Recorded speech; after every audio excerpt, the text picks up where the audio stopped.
There will be changes that I can guarantee you now. There will be changes made to the schedule, but I can get you As long as you give advance notice.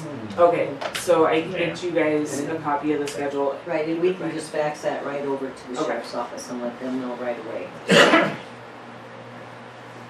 So, and that's for game days, right? Right. Just for game days, right? Yes. Okay. So, any other discussion, questions?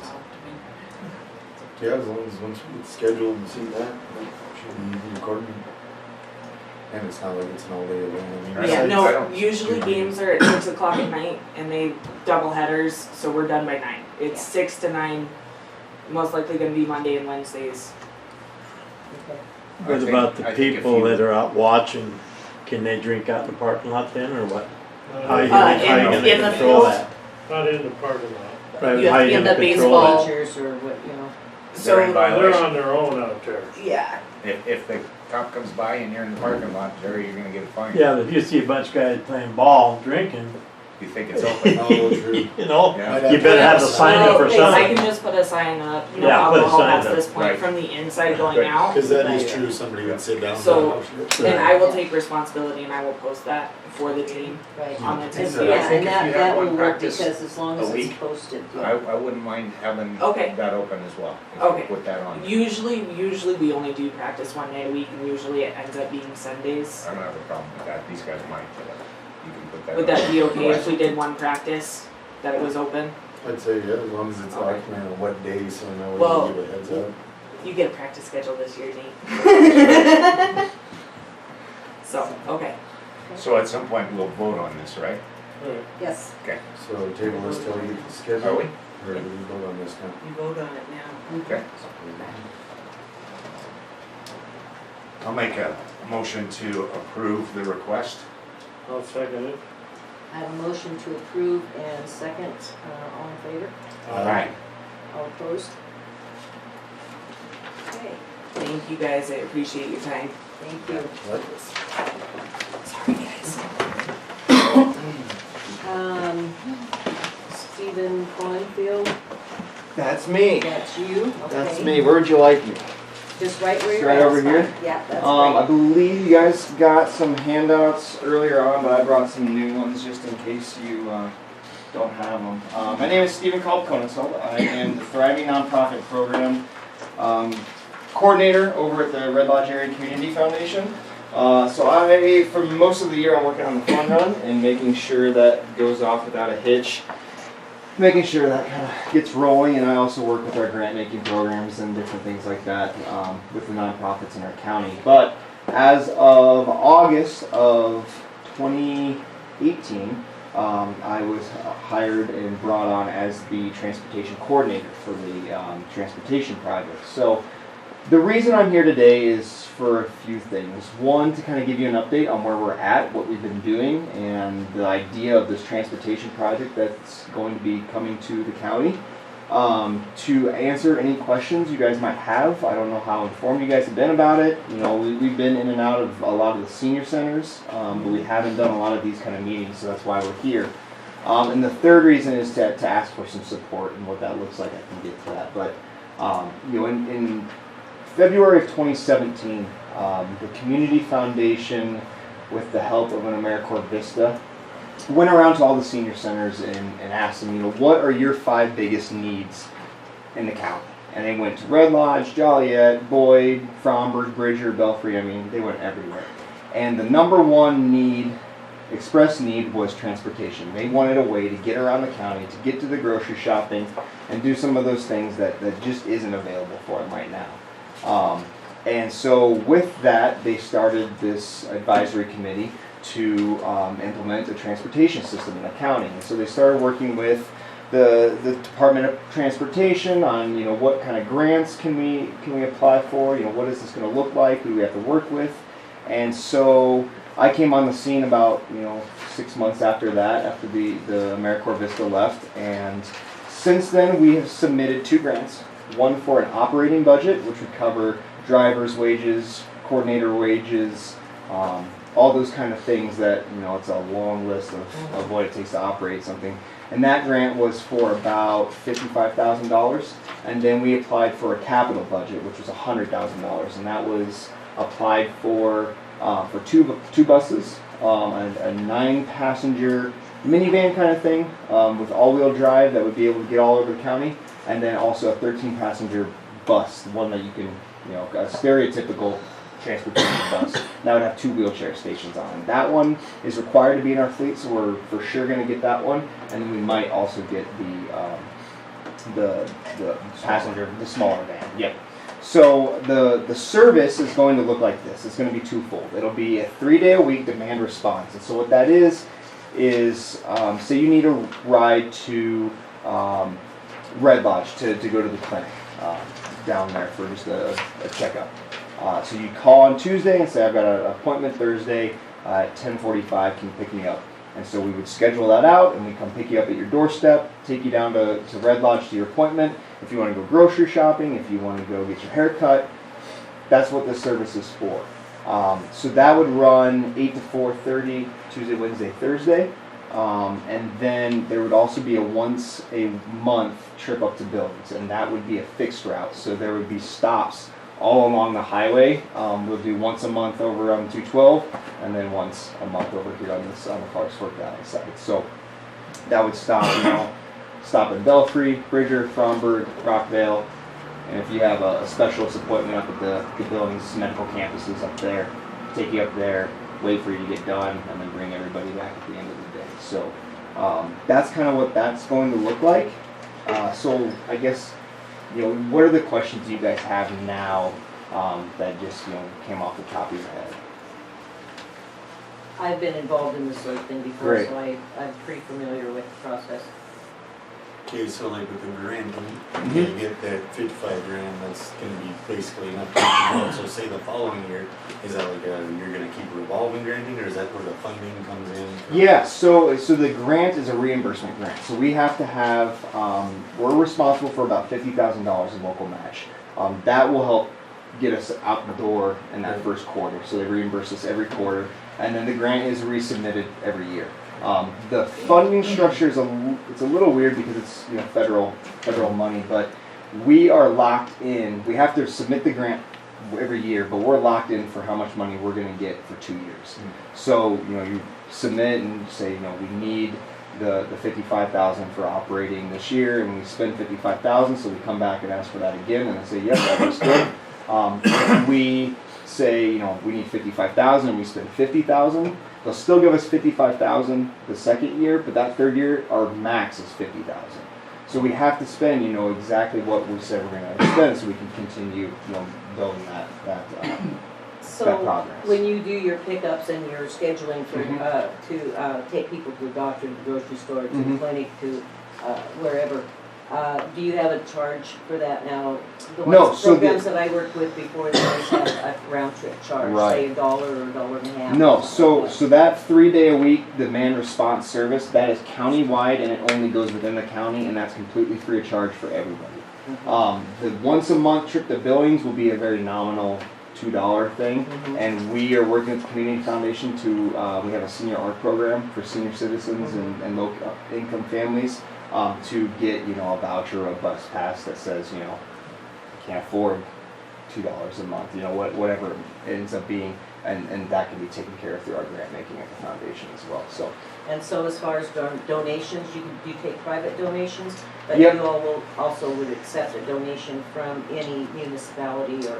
Yeah, so we have a list of different entities that we're going to be asking to help support those local matches. You know, everybody that would benefit from this, the medical campus, the clinics, the grocery stores, everybody like that. And then we are taking, you know, we haven't really pushed, you know, asking for private and personal donations. And we feel like we can get a majority of that match funds from the people that are going to benefit from this. But you know, that's part of the reason I'm here today is, you know, I'm going around to all the city councils. We've talked with the commissioners. You know, 2 things we're asking for in support are a letter of support, which I have a template that I can, you know, send that to you guys and have you just, you know, everybody sign it. And then we are asking for financial support. I know that's, you know, that's hard to come by in a lot of towns. Yes, it is, but on the other hand, I think that, the charges for, riding on those buses are pretty important also. And I think that for the most part, there are seniors that, can't afford it, or low-income people that can't afford even $1 or 50 cents. That's right. And those we could, you could do some kind of a waiver on that. Will they be using,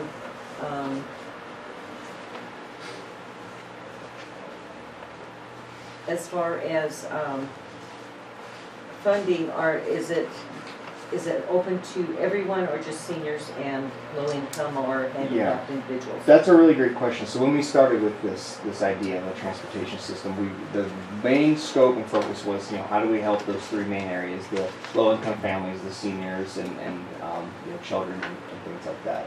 And so when we opened this, when we said we're going to make a countywide transportation system, we were, federally required to make it open to everybody. So we're going to make it as flexible and easy as possible for those main groups that are originally in our scope, but it is open for everybody. So, if you just you don't have a car, or you just don't want to drive it late at night or early in the morning, or something. People without being charged could also give a donation. Correct. Yes.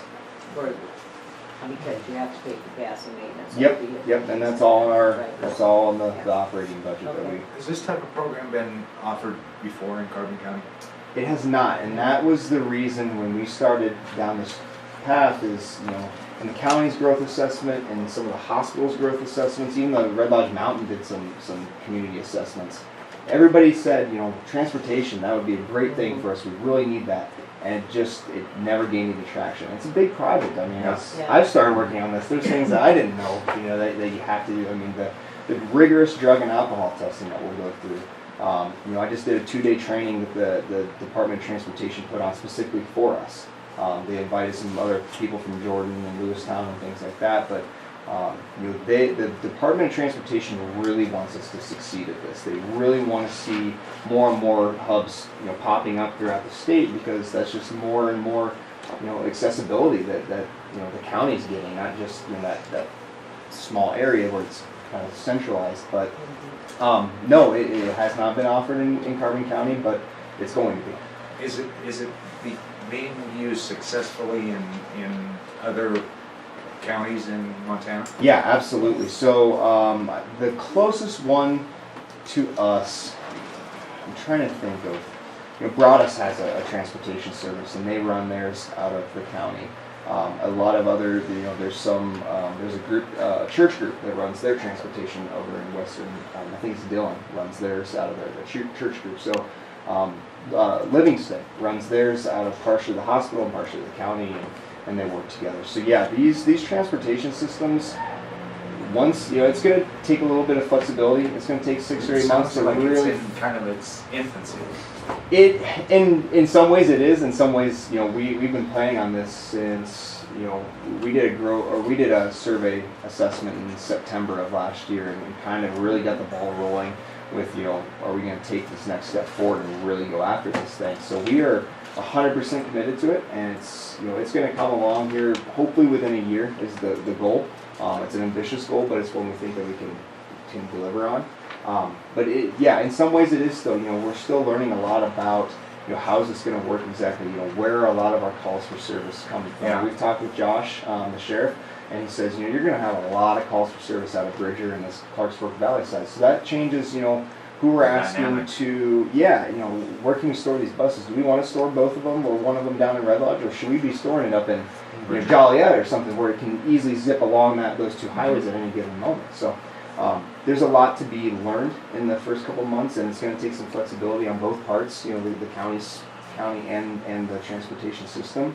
But we have, the full support of the Department of Transportation behind us.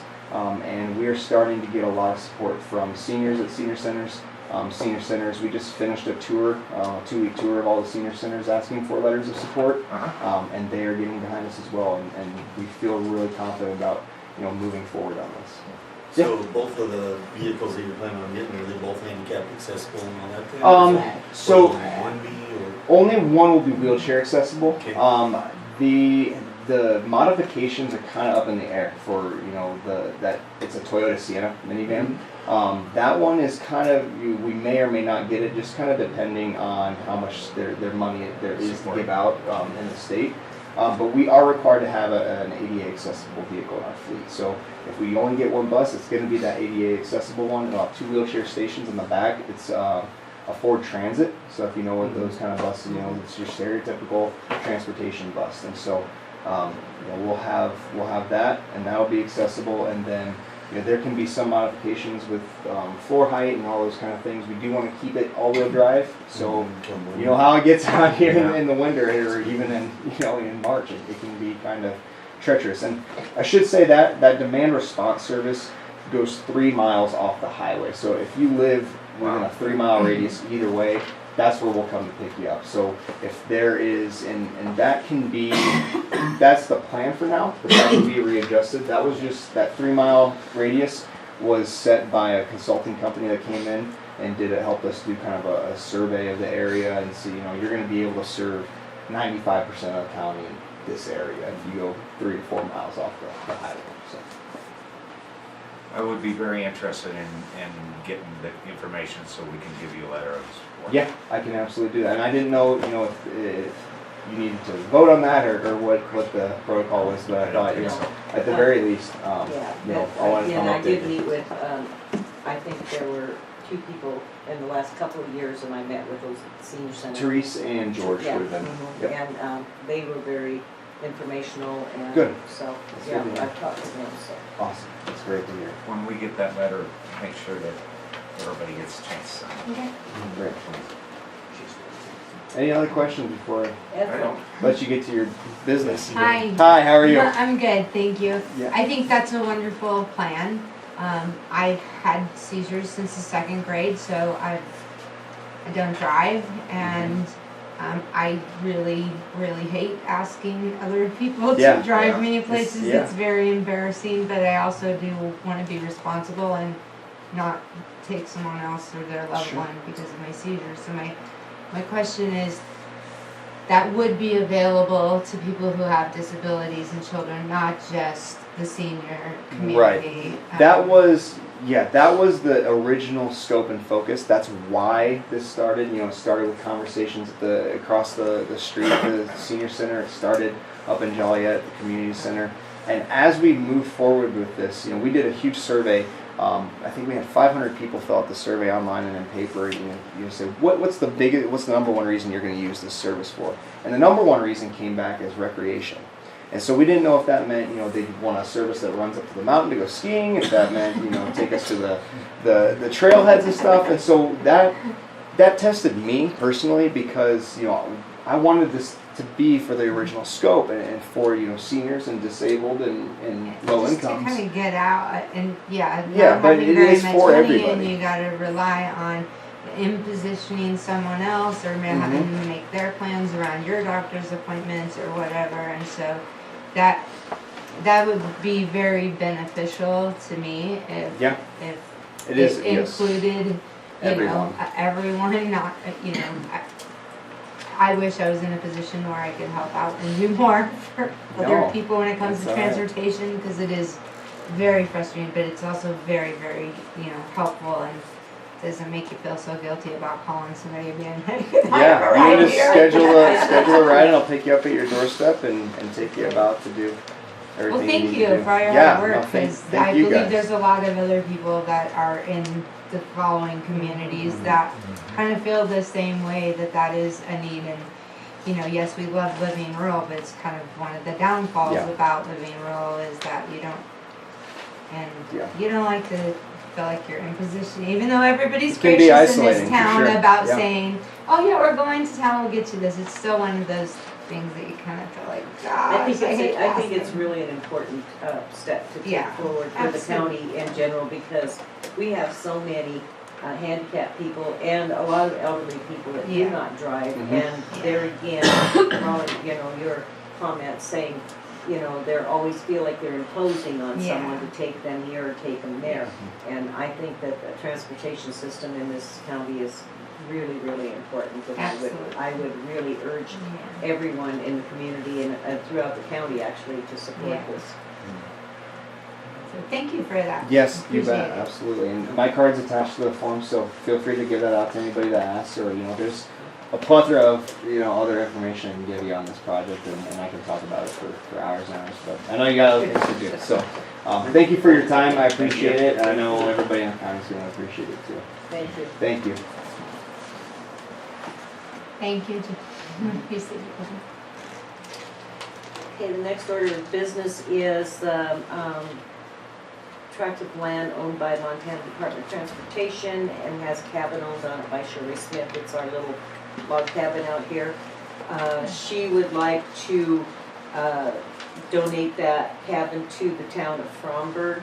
I don't know about the cabin because I haven't been able to talk to her, but she wants the town to be responsible for that tract of land. At one point, I guess there was some discussion that the town or the beautification committee would, The improvement and committee. the improvement committee would, do that. Her health is failing and she can't take care of it. And so John came in and asked me, and I have not been able to get a hold of her as of yet to ask her if we take care. It's $50 a year to keep the lease. It's a forever lease, 99 years. I would, as the clerk and as a person from the valley forever, it's just a standard for Fromberg to have that cabin there. If she loses that contract, then she'd have to move the cabin elsewhere.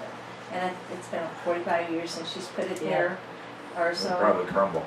And, but so she asked us, and I felt that I'd volunteer to help clean it, do whatever has to be done and keep the yards clean and whatever flowers, just on volunteer, just so that Fromberg has that mainstay of. My question is, what has to be done?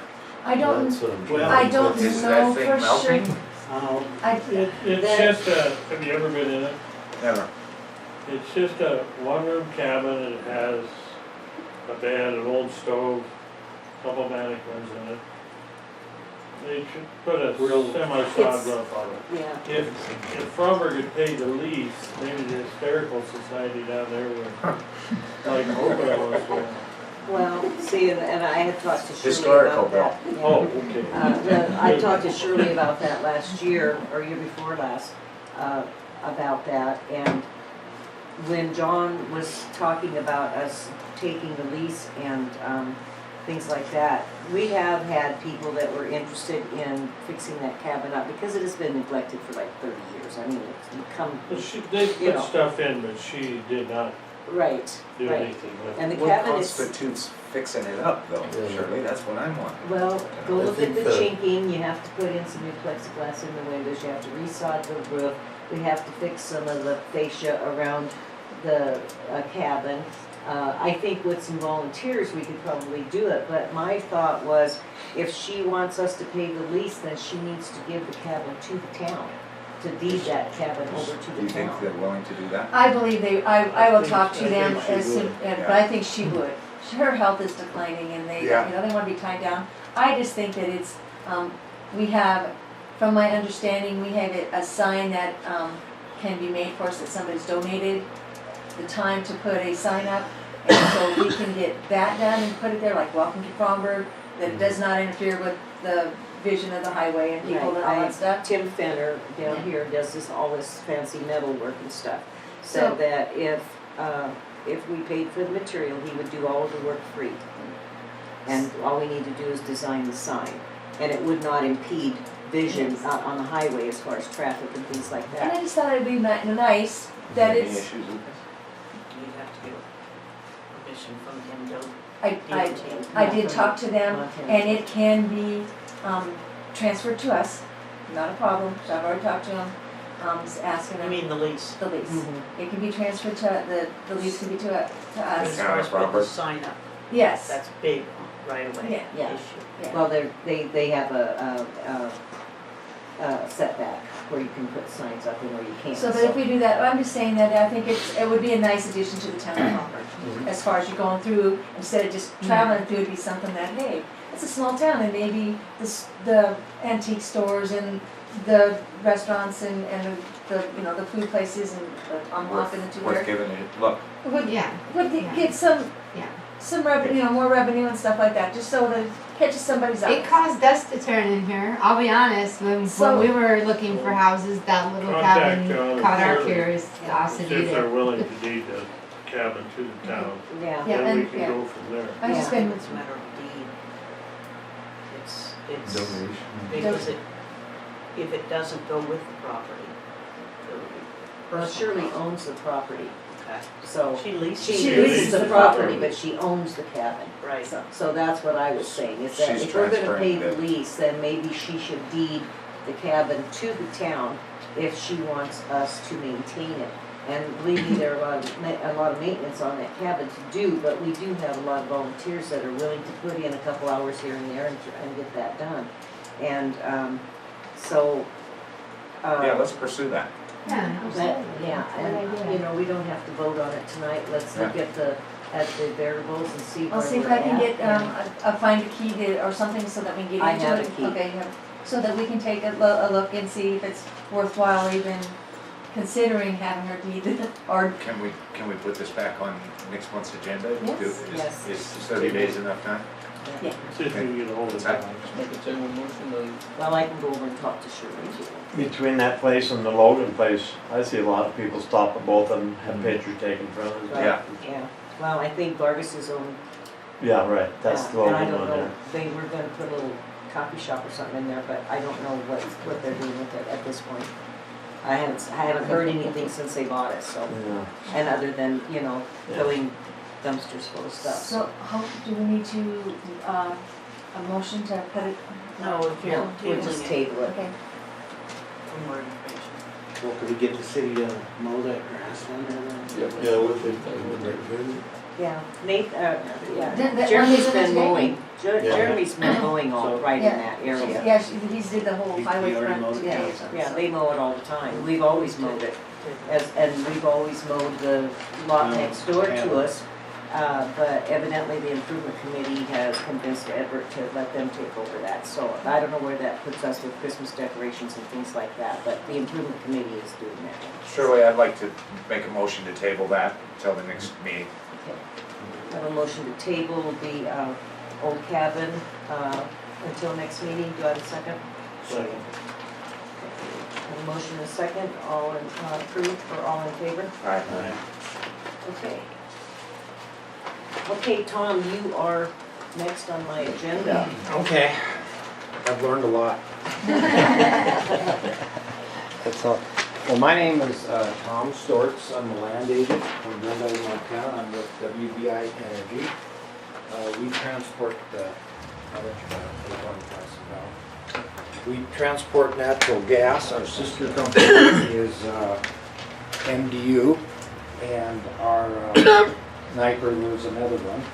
We don't own the gas, we just transport it. We have two natural gas pipelines that come into the city of Fromberg area on the westerly side. One of those pipelines is up for replacement this summer. We started on this I think I came up here and met with Shirley last August, and we had to do environmental assessments, environmental review, stake a route, locate all the facilities. This project starts right south of Fromberg. There's 5 replacement sections between here and Laurel. It's like 9.5 miles altogether. On the Fromberg property, or the town of Fromberg, our pipeline replacement project starts just northwest of the canal on city property, northwest of McCormick Road.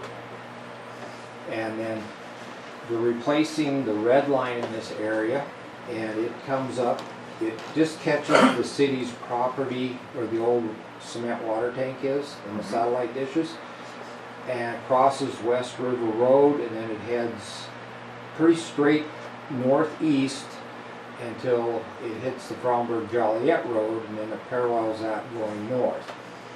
Up there about a half a mile south where that road turns and goes west is about where we're going to stop this replacement. In this replacement project, we have